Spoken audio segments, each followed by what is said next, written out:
안녕하세요. 오늘의 데일리 뉴스레터에 오신 것을 환영합니다. 1.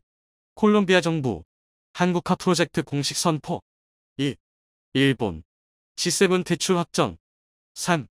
일본 기업들 러시아와 밀무역하다 적발. 한번 진실을 알아봅시다.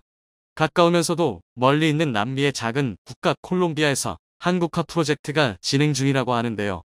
한국과 피를 나눈 혈맹인 콜롬비아에선 한국이 유행의 중심에 있다고 합니다. 대통령부터 거지의 1위까지 전 콜롬비아 국민이 한국에 미쳐 있다고 해도 과언이 아니라고 하는데요. 수천 킬로미터 떨어진 남미의 국가가 왜 한국에 몰두하는지 지금부터 그 이유에 대해 자세히 설명해 드리겠습니다. 대한민국. 외국인의 입에서 나온 단어에 많은 이들이 충격을 받았습니다. 전통 있는 행사인 보고타 국제도서전의 주빈국으로서 대한민국이 선정되었기 때문입니다. 콜롬비아에서 열리는 국제도서전은 단순히 책을 소개하는 자리가 아니라 주빈국으로 초청받은 국가의 문화를 한 번에 소개하는 자리로 이번 대한민국이 선정된 것은 이례적인 경우라 할 수 있는데요. 콜롬비아에 있는 보고타 도서관의 관장인 엘리케 곤잘레스 기자는 한국을 선정한 이유에 대해 한국의 문화는 세계를 지배하고 있고 이는 콜롬비아라고 해서 예외가 아니라고 밝혔는데요. 세계를 휩쓰는 한국 문화의 저력을 알고 싶다는 이유였다고 합니다. 실제로 코로나 직후 열린 보고타 국제도서전에서 한국 문화를 체험하고자 하는 이들이 폭주했다고 하는데요. 한국 문화를 체험할 수 있는 전시장에는 사람들이 몰려 통제 인원이 통제하는데 애를 먹었다고 하는 한편 K-팝 뮤직비디오와 K-팝 상품을 구매할 수 있는 곳은 예약표를 끊어야 할 만큼 사람이 몰려 기존 준비한 수량이 일찌감치 동날 정도로 폭발적인 인기를 누렸다고 합니다. 한국 도서 역시 콜롬비아인들의 사랑을 받으며 성황리의 행사가 마무리되었다고 하는데요. 특히 한국어로 된 서적을 한국어로 읽는 콜롬비아인들이 생각보다 많아 행사 관계자들이 기분 좋은 충격을 받았다고 합니다. 스페인 극작가 페데리코 가르시아 로르카의 피의 결혼을 한국식으로 각색한 김복희 무용단의 작품은 현지 관객의 관심을 끌면서 한국에 대해 콜롬비아인들이 많은 사랑을 보내주었죠. 전 세계적으로 한류가 인기를 끌고 사랑을 받았지만 그 중에서도 콜롬비아는 한국에 대해 수상할 정도로 진심인 국가인데요. 한국과 관련된 것들은 상류층의 문화라고 생각하는 국가입니다. 예를 들어 삼성에서 발매한 스마트폰을 누군가가 들고 다니면 그 사람은 콜롬비아에서 상류층에 속하는 인물이라는 표시입니다. 마찬가지로 한국의 기아차를 콜롬비아에서 타고 다니는 것은 한국에서 람보르기니, 페라리를 타고 다니는 것과 동급입니다. 아무것도 아닌 것도 한국이라는 타이틀만 붙으면 놀라울 정도로 비싼 값에 팔려 물건 구하기 어려울 정도인데요. 코로나가 기승일 무렵 한국산 KF94 마스크는 엄청난 인기를 끌어 다른 마스크에 비해 50배 이상의 비용에도 불구하고 물량을 구하지 못하는 일이 일어날 정도라고 하죠. 다른 국가와 달리 콜롬비아에서 이렇게까지 한국의 인기를 끄는 이유는 대체 무엇일까요? 놀랍게도 콜롬비아 지배계층이 주도한 유행이라고 합니다. 과거 6.25 전쟁 당시 한국에게 지원군을 보낸 콜롬비아는 한국과 혈맹관계를 유지할 정도로 깊은 사이를 유지하고 있는데요. 전쟁에 참아서 아무것도 없던 한국이 세계 선진국 대열에 합류하는 것을 본 콜롬비아 지배층이 충격을 받았다고 합니다. 자신들의 도움을 받을 정도로 아무것도 없던 나라가 어떻게 유럽과 일본 등 주요 선진국과 어깨를 나란히 할 수 있었는지 콜롬비아인들은 도저히 알 수 없었다고 하는데요. 후안 산토스 콜롬비아 전 대통령은 그런 한국의 감명을 받았다고 합니다. 콜롬비아가 남미만이 아니라 전 세계에서 이름을 날리기 위해 한국을 따라하는 것이 필요하다고 본 것이죠. 그래서 그는 앞장서서 한국 따라잡기에 나섰다고 합니다. 본인조차 친한파로 스스로 칭할 정도였죠. 과거 후안 산토스 전 대통령이 한국을 방문했을 때 그는 한국이 과거와 같은 위기에 처한다면 콜롬비아는 언제든지 똑같은 행동을 할 것이라며 파격 선언을 했는데요. 의례적인 발언이 오가는 외교석상에서 보기 힘든 말이었습니다. 그만큼 콜롬비아는 한국 따라잡기에 진심을 보이고 있는 국가입니다.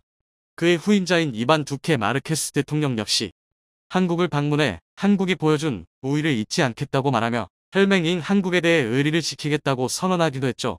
말만 한 것이 아니라 실제로 군대는 물론이고 경제 시스템에 이르기까지 한국 물건을 수입하는 모습을 보였는데요. 최근 콜롬비아는 한국 항공우주 산업카이 생산하는 경공격기 FA-50을 훈련기로 선정했습니다. 40년 넘게 운용하던 훈련기인 A-37B의 대체기를 찾던 콜롬비아는 이탈리아 알레니아 아에르마키에서 만든 M346을 주요 후보로 두고 이탈리아와 협상을 하던 중 돌연호흡 기체를 바꾸었는데요. 콜롬비아 정부는 물론이고 공군에서 한국의 FA-50을 쓰고 싶다고 강력하게 주장했기 때문에 이뤄진 결정이라고 합니다. 20mm 기관포를 달았고 공대공, 공대지 미사일과 폭탄을 실을 수 있는 FA-50 운동 기체 성능으로는 탁월한 제공 능력을 보여주는데요. 기존에 진행되던 거래도 뒤엎을 정도로 콜롬비아는 한국 무기를 진심으로 원한 것이죠. 한국은 FA-50 외에도 함대한 미사일인 해성을 수출하게 됐으며 해군에서 퇴역한 안양함과 입사함을 콜롬비아에 공여하기도 했습니다. 과거 콜롬비아가 한국에게 지원군을 보내준 것에 대한 은혜라고는 하지만 콜롬비아에서 강력하게 한국 무기를 원했다고 해서 성사된 공여라고 하죠. 이외에도 콜롬비아는 육군사관학교 생도들에게 태권도를 의무적으로 배우도록 교육 시스템을 마련했는데요. 기존 콜롬비아 육사 생도들은 가라데 교사를 일본에서 투청해 가라데를 기본 소양 교육으로 배워야 했습니다. 그런데 한국에 감화된 산토스 전 대통령 시절부터 가라데 대신 한국의 태권도를 육사생도에게 보급하면서 한국 태권도 교관이 콜롬비아 육사생도들에게 태권도를 가르쳤습니다. 코로나 시기 한국에서 콜롬비아로 태권도 교관을 파견하는 것이 어려워지자 한국은 콜롬비아 유튜브 채널에 태권도 품새와 동작을 자세히 설명한 영상을 업로드해 어려운 상황임에도 불구하고 계속해서 가르침을 주었죠. 콜롬비아 육사생도들만 볼 수 있었던 태권도 영상은 일반인들도 볼 수 있게 되면서 큰 화제를 불러 모았는데요. 한국 문화와 태권도에 관심을 가진 콜롬비아 일반인들의 관심이 폭증하면서 한국 태권도 붐이 콜롬비아에서 불었다고 합니다. 그 밖에도 콜롬비아 정부는 한국 특전사 부대를 초청, 한국의 발전된 군사 기술을 수입하고자 콜롬비아 정부는 특별 프로그램을 계획할 정도라고 하는데요.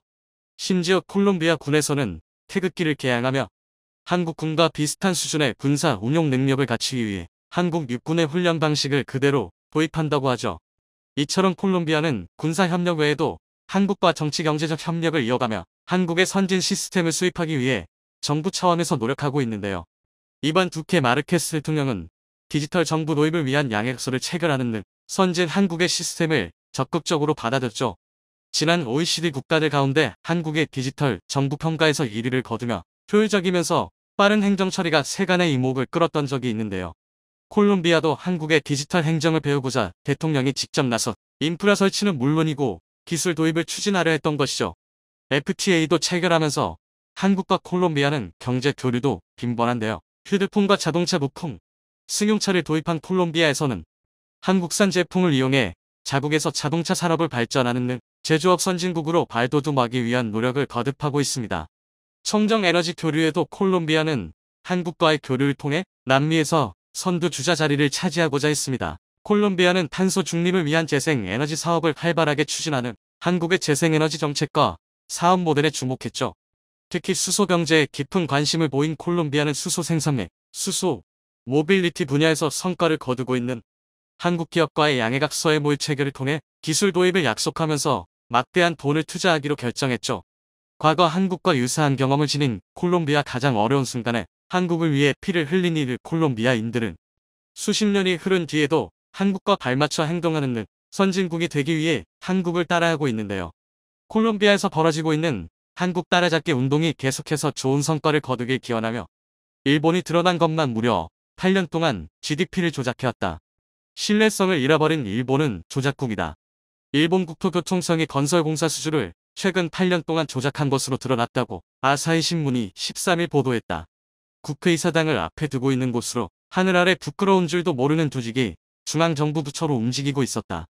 기시다 후미오 총리도 중의원 예산위에서 다시는 이런 일이 발생하지 않도록 재발 방지를 위해 노력해야 한다면서 작년과 올해 GDP에 영향을 주지 않았다고 밝혔다. 하지만 이를 믿는 나라는 어디도 없다. 누가 믿겠는가? 이 조작국은 창피한 줄도 모른다. 러시아를 향한 전 세계의 경제 제재가 이뤄지는 가운데 일본이 몰래 러시아와 자원 거래를 한 사실이 발각되었습니다. 자칫 잘못하면 경제 제재가 수포로 돌아갈 수 있는 상황이었죠. 당연히 일본의 행동에 분노한 미국은 가만두지 않겠다는 입장이었죠. 이례적으로 이번 일에 조 바이든 대통령까지도 일본 제재에 나서겠다고 밝히며 국제 문제로 비화될 상황이라고 합니다. 반면 한국은 적극적인 러시아 제재로 미국의 가호를 받는 상황. 라는 꿈이 있습니다. 잠시 말을 멈춘 그는 빠르게 다음 말을 이었죠. 당신의 결정과 도움이 필요합니다. 우리에게는 그 꿈이 절실합니다. 그가 말을 마치자 올해와 같은 박수가 터져나왔죠. 지난 1월 12일 우크라이나 젤렌스키 대통령은 화상을 통해 미 연방상하 의원들에게 절실한 도움을 요청하며 우크라이나는 잔혹한 협박과 죽음의 공포 속에서 하루하루 버티고 있다는 사실을 호소했습니다. 미국은 그의 행동에 감명을 받아 엄청난 지원을 아끼지 않았습니다. 수조 원에 달하는 무기 패키지를 비롯해 후방 지원 음식과 옷 등 지원할 수 있을 만큼 미국은 전력을 다해 우크라이나를 지원했죠. 그 중에서도 미국이 해낸 가장 중요한 지원은 바로 러시아에 대한 경제 제재였죠. 전쟁을 더는 수행할 수 없게끔 러시아 경제를 묶어버리면서 러시아군은 지속적인 전쟁이 불가능해졌습니다. 보급은 물론이고 무기에 이르기까지 천문학적인 돈이 필요한 전쟁에서 미국은 전 세계 규모의 경제 제재를 단행해 러시아를 꼼짝 못하게 만들었죠. 결제망 스위프트에서 벗어난 러시아 경제는 북한 수준으로 후퇴했습니다. 러시아를 지탱하던 올리가르 신흥 재벌들은 도망칠 궁리를 했고 러시아 시민들은 영문도 모르고 거지 신세로 전락하고 말았죠. 미국만이 아니라 전 세계가 러시아 제재에 가담했는데요. 이 가운데 누구보다도 빠르게 미국의 편을 든 국가가 있습니다. 바로 일본이 그 주인공이죠. 기시다 후미오 총리는 러시아가 우크라이나를 침공한 직후 바로 러시아에 대한 제재를 결정, 기자들 앞에서 러시아는 전쟁에 책임을 다해야 할 것이라는 강경한 태도를 보였죠. 심지어 외교적 수사에서 잘 사용하지 않는 깡패 방까지 나오며 모든 파트너들과 함께 깡패 국가에 맞서 싸울 것이라고 언급했죠. 일본은 재빠르게 제재에 동참하며 러시아 정부와 러시아 기관이 발행하는 채권을 동결하는 조치를 취했습니다. 후지 뉴스 네트워크 FNN은 이어 일본 재무성의 조치를 발빠르게 보도했는데요. 푸틴 대통령을 지지하는 올리가르의 17명 자산 흐름을 확보. 이들이 움직이는 자산 대부분을 동결했다고 밝혔습니다. 푸틴의 자금체계가 알려진 유리 코발추크의 자금이 묶인 것도 드러났는데요. 심지어 이번 제재는 미국의 요청도 아니라 일본의 독자적인 제재로 드러나면서 많은 이들의 놀라움을 불러일으켰습니다. 일본도 러시아와 교류를 오래 지속한 이상 러시아의 심기를 건드리면 사업이 허사로 돌아갈 가능성이 높았죠. 그럼에도 불구하고 일본은 제재의 수위를 낮추지 않았습니다. 미국 역시 일본의 단호한 태도에 호응하는 모습을 보였죠. 조 바이든 대통령은 제재 참가에 도움을 준 나라로 일본을 거론하는 일칭 미국의 손을 든 일본을 향해 감사의 인사를 보냈습니다. 일본은 뒤이어 쿠릴열도 문제에 있어서도 확실히 매듭 짓겠다는 뜻을 드러내며 그동안 러시아의 심기를 건드리는 발언을 자제했던 과거와 달리 쿠릴열도는 일본의 땅이라고 총리가 선언하며 거리두기에 나섰습니다. 미국은 일본에 지지 않겠다는 뜻을 보이며 최혜국 대우를 박탈했는 러시아에 대한 강도 높은 제재를 이어갔습니다. 미국은 일찌감치 러시아를 도우려는 국가들도 제재 대상이라고 못 박으며 중국을 겨냥한 행동을 보이기도 했죠. 너무나도 사이좋게 러시아를 향한 압박을 이어가던 두 국가는 뜻밖의 사건으로 반전을 맞이하게 되었습니다. 미국 정부의 뜻을 잘 따르는 것처럼 행동했던 일본이 뒤에서 다른 행동을 보인 것이 발각됐기 때문이죠. 앞장서서 미국의 제재 결정에 동참했던 정부와는 달리 일본 기업들은 다른 생각들을 가지고 있었습니다. 특히 러시아의 사업을 확장했던 기업들은 한순간에 모든 기반을 잃어버린 것이나 다름없죠. 인권 문제를 들며 미국과 유럽의 기업들은 러시아 매장 철수를 선언했지만 투자한 돈을 생각해 그럴 수 없었던 일본 기업들은 조용히 있었는데요.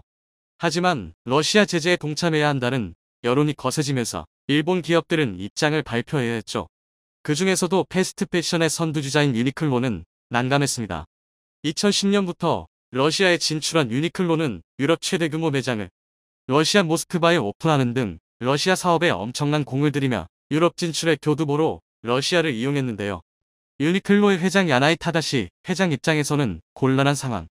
결국 그는 투자한 금액을 손해볼 수 없기에 기존 매장 운영을 그대로 유지하겠다는 결정을 내리게 됩니다. 여기서 그는 황당한 발언을 내뱉는데요. 애플 같은 IT 사업이라면 정지할지 몰라도 의류는 다르다며 러시아 사람들도 똑같이 생활할 권리가 있고 생필품과 밀접한 연관이 있는 유니클로는 다른 기업과 같을 수 없다며 인권 때문에 사업을 철수하겠다는 기업을 바보로 만든 것이죠. 당연히 세계 각국에서 유니클로에 대한 불만이 터져나왔습니다. 다른 기업들 역시 사업을 철수했을 때 손해를 보는 건 마찬가지라고 말하며 유니클로는 오만한 모습을 보이고 있다는 의견이 퍼졌습니다. 한국 기업의 예를 들며 유니클로를 비난한 이들도 있었는데요. 일본 국민들 가운데서는 삼성과 같은 대기업들도 우크라이나 전쟁에 동참해 제재에 참여, 막대한 손해를 감수하고 있는데 유니클로도 동참하지 않을 이유가 없다며 유니클로의 이기적인 행동을 비난한 것이죠. 결국 유니클로도 제재에 동참하겠다고 밝히며 사업 철수를 결정하며 현재 운영하던 러시아 매장 50곳을 정지, 일본에서 생산하는 유니클로 옷도 러시아에 수출하지 않기로 한 것입니다. 다른 기업들 역시 일본 정부가 요구한 대로 제재에 동참하는 듯 보였습니다. 러시아에서 건설기계 생산 및 판매를 하고 있는 일본 기업 히타치 제작소 역시 사업을 중단하기로 발표하며 건설기계 생산을 중지, 심지어 이미 넘겨주기로 약속한 물량까지도 전량 회수하겠다고 밝혔습니다. 일본 정부의 요구대로 민간 기업들도 러시아 제재에 동참하는 듯 보였으나 정부의 뜻과 반대로 뒤에서 러시아와 밀무역을 하는 일이 발각된 것인데요. 러시아 국영가스 기업 가즈프롬과 합작 사업을 벌이고 있는 미쓰이 물산이 사업을 멈추지 않았던 것이 드러났죠. 사할린 앞바다에서 시행하는 대규모 자원개발 사업 사할린이는 러시아 국영가스 기업 가즈프롬과 일본 미쓰이 물산, 미쓰비시 상사가 관여하고 있습니다. 천연가스 수입이 급한 일본 입장에서는 러시아와의 사업을 통해 천연가스의 안정적인 공급이 중요한 상황이었는데요. 만약에라도 사업을 중지해서 천연가스 수입을 하지 않게 된다면 당연히 사업의 큰 손해는 물론이고 자원 수급까지도 여의치 않는 상황. 이에 미쓰이 상사는 러시아 기업과 몰래 밀무역을 통해 가스를 교환하는 짓을 벌인 것이죠. 당연히 이 사실을 안 미국은 엄청난 분노에 휩싸일 수밖에 없었죠. 분명 러시아와 협력하면 불이익을 주겠다고 선언했음에도 불구하고 누구보다 믿었던 일본이 뒤에서는 다른 행동을 한 것이 분명했기 때문이죠. 심지어 러시아에 진출한 일본 상장기업 168개 회사 가운데 22%에 해당하는 37개 회사만 현재 사업을 일시 중단하고 미국의 제재에 소극적인 태도를 보이는 것이 드러난 것이죠. 누구보다도 앞장서서 미국 편을 들었던 일본의 겉과 속이 다른 행동에 미국 정부는 일본에 대한 제재를 검토하고 있는데요. 특히 밀무역을 통한 천연가스 거래를 심각한 사안으로 간주하고 있습니다. 미국 상무부는 국방, 항공우주, 해양산업에 필요한 반도체, 컴퓨터, 통신 등 다양한 부문에 걸쳐 러시아에 수출 통제 제재를 가했는데요. 미국이 보유한 기술과 소프트웨어를 사용해 만든 제품에도 해외 직접 생산품 규칙 FDPR을 적용해 일일이 미국의 허락을 받도록 했습니다. 미국의 제재에 동참하는 국가들은 이러한 조치에서 제외되었는데요. 유럽연합과 뉴질랜드, 호주, 일본 등 발빠르게 미국을 지지한 국가는 이 조치에서 제외되는 혜택을 받았습니다. 한국도 이 조치에 포함되면서 경제 제재 위기에서 벗어날 수 있었는데요. 일본이 이 조치에 포함될 가능성이 높아졌습니다. 특히 러시아가 천연가스 자원을 판매해 몰래 외화를 벌 수 있다는 점에서 미국 정부는 일본의 행위를 좌시할 수 없다는 입장인데요. 돈 그레이브스 미국 상무부 부장관은 사할리니에서 개발 중인 일본 기업들은 즉시 손을 떼고 러시아를 돕지 말아야 한다고 경고를 날렸으며 만약 이를 어길 경우 동맹국이라 하더라도 예외는 없다는 일침을 가했습니다. 다자간 수출 통제에 예외를 두는 순간 경제 제재는 수포로 돌아갈 것을 잘 알고 있기에 이를 엄격하게 적용하겠다는 미국의 의지를 볼 수 있는 대목인데요. 일본 정부는 기업의 일탈이라며 선을 긋는 모습을 보이고 있습니다. 조 바이든 대통령 역시 일본의 행동에 극도로 분노를 표현했다고 하는데요. 본보기를 보여야 한다는 입장을 주장하며 일본 정부를 난감하게 만들었습니다. 기시다 후미오 총리는 사태 수습을 위해 미국과 급하게 연락을 취하며 미국의 통제에 따르겠다며 진땀을 흘리고 있죠. 반면 한국도 적극적인 미국의 제재에 동참하고 있습니다. 삼성도 최근 러시아 제재에 동참하겠다는 뜻을 밝히며 움직였죠. 미국은 한국의 결정에 박수를 보내며 협력에 감사하다는 친서까지 보냈습니다. 이미 진주만에서 일본의 뒤통수를 경험했던 미국. 과연 뒤에서 러시아를 도와주는 행동을 한 일본을 이번에도 용서할까요? 아니면 본보기로 러시아에 준하는 조치를 취하게 될까요? 향후 일본의 대처가 기대됩니다. 세계 강대국의 모임인 G7. 유일하게 아시아 국가 중 일본이 G7에 있었으나 그 위치가 최근 받칠 수 있다는 소식이 전해졌습니다. 미국 국무부에서 일본을 갈아치우고 한국을 G7에 올려야 한다고 선언한 것인데요. 심지어 한국을 방문한 미국 대표가 일본을 선진국으로 볼 수 없다는 발언까지 했다고 하죠. 곧 있으면 일본을 대신해 아시아 최강자의 위치에 오른다는 한국의 상황. 한국의 눈부신 성장과 현 위치에 대해 지금부터 자세하게 설명해 드리겠습니다. 정말 죄송합니다. 굳은 표정의 일본 총리는 고개 숙여 사과했는데요. 침통한 그의 표정에서 사태의 심각성을 읽은 언론들은 일본이 무슨 일을 저질렀는지 확인했죠. 드러난 진실은 생각보다 더 충격적이었습니다. 올해 일본 국토교통청 2013년 이래로 선택된 1만 2천 개 기업이 재무제표를 확인한 결과 1만여 개의 데이터 왜곡을 발견한 것입니다. 정부가 데이터 조작을 통해 수치를 바꾼 것이 확인된 것이죠. 기시다 후미오 총리는 사상 최악의 데이터 위조에 대해 별 내용이 아니다라는 말과 함께 GDP에 직접적인 영향이 없을 것이라고 발표했죠. 하지만 진짜 중요한 문제는 GDP 수치의 변화가 아닙니다. 바로 일본 GDP 통계에 대한 신뢰도가 바닥이 된 것인데요. 8년간의 데이터가 과대 집계된 것이 드러나면서 일본에서 집계되는 통계자료 전체에 대한 불신을 초래했습니다. 당연히 2013년부터 현재 1위까지 각종 지표에 대한 재점검의 목소리가 높은 상황. 사이토 데스오 국토교통상은 예산위원회에 출석해 매우 유감이며 사죄의 말씀을 올린다고 답하며 데이터 훼손에 대해 최대한 바로 잡을 것이며 앞으로 재발이 일어나지 않게 방지할 것이라고 말했지만 후속 조치에 대해선 어떠한 계획도 언급하지 않았죠. 일본에서는 위와 같은 일에 대해 아무것도 몰랐다고 답하지만 한국과 기관의 데이터를 산출하는 데 있어 실수를 몰랐다는 것은 말이 안 되는 얘기입니다. 8년에 가까운 시간 동안 치명적인 실수를 몰랐다는 설명보다 정부 주도로 조작한 숫자가 정권 교체로 인해 들통났다는 것이 더 자연스럽죠. 공교롭게도 아베 신조 전 총리가 2012년부터 재임을 했고 2020년까지 임기를 마쳤는데 데이터 조작이 이뤄진 시간과 아베 총리의 재임 기간이 겹치는 것은 우연이라고 보기 어려운 상황입니다. 결국 일본의 위대함을 드러내기 위한 아베 전 총리의 포장술이 기시다 총리로 정권이 교체되면서 발각된 것이죠. 대체 왜 일본은 실제보다 더 부풀린 GDP를 만든 것일까요? 이는 일본이 처한 현실과 맞닿아 있습니다. 일본은 과거 버블 시대의 영광 이후로 계속해서 내리막길에 접어들었죠. 위대한 일본을 주장하며 세계 무대에 당당하게 나아가고 싶었지만 경제 지표를 포함해 일본은 더 이상 세계에 내세울 것이 없었습니다. 반면 한국은 뒤처지는 일본을 무섭게 따라 붙으며 세계 무대의 존재감을 제대로 드러냈죠. 개발도상국 신분에서 공식적으로 선진국 지위로 등장하는 한편 문화 콘텐츠 차원에서 한국은 주류 무대의 모습을 드러내며 일본이 해내지 못한 일을 손쉽게 해냈습니다. 라이벌인 한국이 계속해서 격차를 좁히며 잘 나가는 한편 일본은 내세울 것 없이 답보 상태만 반복하는 것을 아베 정부는 참을 수 없었던 것이죠. 그렇기에 아베 전 총리는 자신의 재임 기간 GDP 데이터를 조작하면서까지 한국보다 더 위대한 일본이라는 환상을 유지하고자 이러한 일을 벌인 것입니다. 안타깝게도 아베 전 총리의 노력에도 불구하고 일본은 발전하지 못했고 결국 부풀린 데이터와 비교해도 한국이 월등히 앞서는 일이 벌어졌습니다. OECD가 발표한 회원국 평균 임금 조사 결과는 이를 여실히 드러냈죠. 경제협력개발기구 OECD 조사 결과 평균 연봉면에서 한국이 일본보다 400만원 가까이 앞서는 것으로 드러났는데요. 한국 평균 임금이 4,814만원이면 일본은 4,414만원인 상태입니다.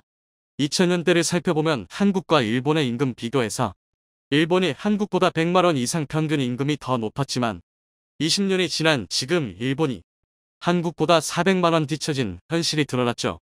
1인당 명목 GDP는 현재 한국이 일본보다 15% 낮지만 이것도 2027년에는 한국이 일본을 추월할 것으로 전망되었는데요. 미혼 게이자이 신문사나 경제연구소 니케이 센터 제이커의 분석에 따르면 2028년에는 한국에 이어 대만도 일본을 추월할 것으로 바라봤죠. 1인당 노동생산성 역시 일본이 한국보다 뒤처지는 것으로 조사되었습니다. 올해 한국의 1인당 노동생산성 83,373달러를 기록했는데 반할 일본은 78,655달러를 기록하며 한국이 앞서 나갔습니다. IT에 뒤처진 일본의 아날로그 사랑이 초래한 결과라는 분석인데요.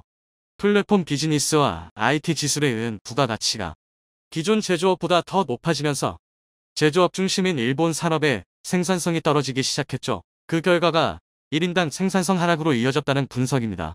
하지만 올해 자료 조사를 보면 제조업 분야에서도 일본은 한국과 못한 생산성을 기록합니다.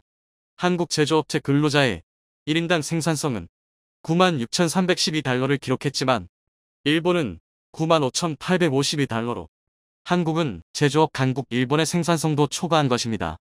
일본 경제정책의 핵심 전문가로 활동했던 노구치 유키오 교수에 따르면 일본은 20년 후의 경제 규모에서 한국에 추월당한다고 말하며 일본의 미래는 확실히 지금과는 다르며 부정적인 상황이라고 지적했습니다. 그는 이미 지금도 다양한 지표에서 한국은 일본을 앞질렀다고 말하는데요. 양국의 임금과 1인당 국내 총생산 성장률에는 정량 지표만 아니라 대학 수준과 영어 능력 면에서도 한국에 비해 일본은 뒤처지고 있다고 비판했죠. 스위스 국제 경영계 아이발 대학원 인드에서 최근 발표한 국가 경쟁력 순위에서도 한국은 일본을 앞섰습니다. 2020년 전자정부 기준 순위에 있어 한국은 전체 2위를 차지한 반면 일본은 14위를 기록하며 IT 분야에 매우 떨어진 것을 알 수 있죠. 토플 점수 평균치를 계산했을 때 한국은 홍콩과 비슷한 수준이지만 일본은 27위로 최하위권에 속해 있어 국제 무대에서 가장 중요한 영어 능력이 부족합니다. 그는 G7에 위치해 있는 일본이 과연 G7의 위치에 적합한 국가인지 물으며 한국으로 G7 위치를 바꿔도 무방하다는 의견을 개진했습니다. 실제로 작년 G7 회의에 한국이 미국의 정식 초청을 받으며 일본의 반대에도 불구하고 한국이 G7 자리에 참석, 한국의 위상을 드러냈죠. 갈수록 추락하는 일본의 위치를 본 미국 어떤 고위 관료는 한국을 G7에 올려야 한다며 일본 지위를 갈아치우고 한국에게 그 자리를 물려줘야 한다는 주장도 나오는 상황. 미국 전계에서는 일본보다 한국의 협력이 더 중요하다고 판단하고 있습니다. 최근 한국을 방문한 호세 페르난데스 미국 국무부 차관은 첨단 기술 협력을 위해 한국을 특별히 방문했는데요. 한국 주요 기업들 관계자를 쭉 만난 페르난데스 차관은 LG 에너지 솔루션과는 별도 미팅을 가지며 배터리 산업에 대한 의견을 공유하며 미국과의 협력을 강조했습니다. 그는 한국이 글로벌 반도체 공급망에서 필수적인 파트너이자 리더라 말하며 한국이 지금보다도 더 중요한 위치에 놓일 것을 암시했죠. 더불어 한국이 지금보다 훨씬 더 많다는 언급을 통해 미국이 한국을 어떻게 바라보고 있는지 알 수 있었는데요. 미국 통상정책을 이끄는 무역대표 브유스터 대표도 10년 만에 한국을 방한하는 모습을 보이며 한국의 중요성이 더욱 부각되었죠. 한국을 지칭해 미국의 가장 소중한 파트너이자 가까운 동맹국이라는 언급과 함께 앞으로 한국의 위치는 더욱 높아질 것임을 암시했습니다. 군사적으로나 경제적으로 현재 한국과 미국의 관계는 공고한 상황. 최근 삼성전자가 20조 원에 달하는 반도체 파운드리 공장을 미 텍사스에 위치한 테일러시에 짓겠다고 말하며 미국과의 공조를 강화했죠. 미국 역시 이에 대한 보답을 약속하며 뜨거운 환영을 보냈습니다. 반면 일본은 미국과의 혈맹이라는 표현을 쓰며 공조하고 있다지만 미국과 활발한 경제 협력을 하기보다 미국을 난처하게 만들며 불편한 관계를 만들었죠. 아베 전 총리가 중국을 향해 경고를 날린 것에 대해 중국이 분노하자 일본 당국은 물론이고 미국까지도 돌발 행동에 당황했다고 합니다. 미국 입장에서는 한국을 더 가까이 할 수밖에 없는 것이죠. 일본 대신 한국을 G7에 올리는 것은 시간 문제라고 할 수 있는데요. 최근 G7 협의체는 올해 연말에 열리는 G7 외교 개발 장관회의에 한국을 초대했습니다. 중국 압박을 위한 본격적인 논의에 앞서 한국을 초대한 것이죠. 일본은 한국의 참여에 대해 불편함을 드러내며 완곡한 거절을 했으나 높아진 한국의 위상을 무시할 수 없는 여러 서방 선진국들이 일본의 거부에도 불구하고 한국을 끌어들인 것입니다. 예전 같은 위상이 아닌 일본은 그럼에도 불구하고 과거의 영광에 취해 있는데요. 한국이 일본을 추월할 것이라는 기사에 일본 네티즌들은 기사의 내용에 대해 망상의 기사이며 몇 년 안에 한국은 파탄 날 것이라며 저주를 퍼붓고 있습니다. GDP에 대해서도 얼마든지 조작할 수 있다고 바라본 일본 네티즌들은 룩셈부르크가 1인당 GDP가 높으니 가장 선진국 아닌가? 비교하는 것이 잘못되었다며 현재 일본이 처해 있는 현실을 외면한 채 데이터가 왜곡되었다고 말합니다. 지금부터 뼈를 깎는 악으로 쇄신하지 않으면 뒤처질 상황에서 일본은 아직도 반성을 하지 못하고 있는데요. 2027년이 되면 일본은 지금과 같이 자신만만한 태도로 있을 수 있을까요? 향후 미래가 기대됩니다. 한국이 일본을 아득히 추월해 일본 대신 G7의 위치에 오르기를 바라며 위기 상황에서도 계속 발전하는 한국의 성장세에 영상이 도움이 되셨다면 구독과 좋아요 부탁드리며 오늘도 감사합니다. 최고로 멋진 하루 보내시길 바랄게요.